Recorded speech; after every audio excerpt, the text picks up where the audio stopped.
now we move on to question 10 of the 2018 TMUA paper 1. So x and y satisfy the two inequalities there, and it's asking what is the greatest possible value of xy. Well, the absolute value of xy. Fine. So personal preference, but when I see the absolute value function, I always like to write it in terms of a normal inequality, okay, instead of the absolute value function there. So what I would do is that I get rid of the absolute function, and I know that's the -6 is the lower bound, yeah, because that's how the absolute function, absolute value function works. Okay, so I have got -6 that, yeah, because I only care about sort of the magnitude of the thing. I don't really care about if it's positive or negative or not. As long as the magnitude is less than 6, then I'm fine. Okay, and let's do the same for y as well. So that is y plus 2 is less than or equal to 4 and bigger than or equal to -4. Fine.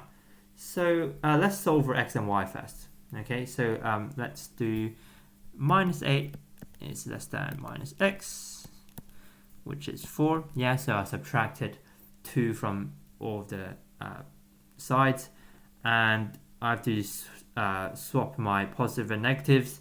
So remember, the sign has to change as well. Okay, so it's 8 is greater than x is greater than -4.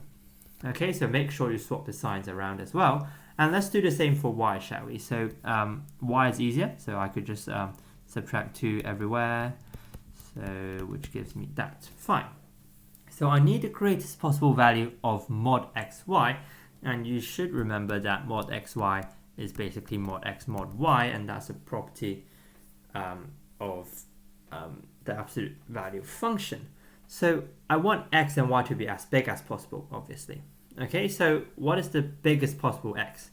It is 8. Okay, that should be apparent. And what is the greatest possible y? Okay, now be careful, it's not 2, okay, because I want the absolute value of y. So is 6 bigger or is 2 bigger? Well, 6 is bigger, fun fact of the day. So we need -6 instead. Okay, so the greatest possible value of mod xy is 8 times 6. And what does that give? That is 48. Okay, so the answer is E.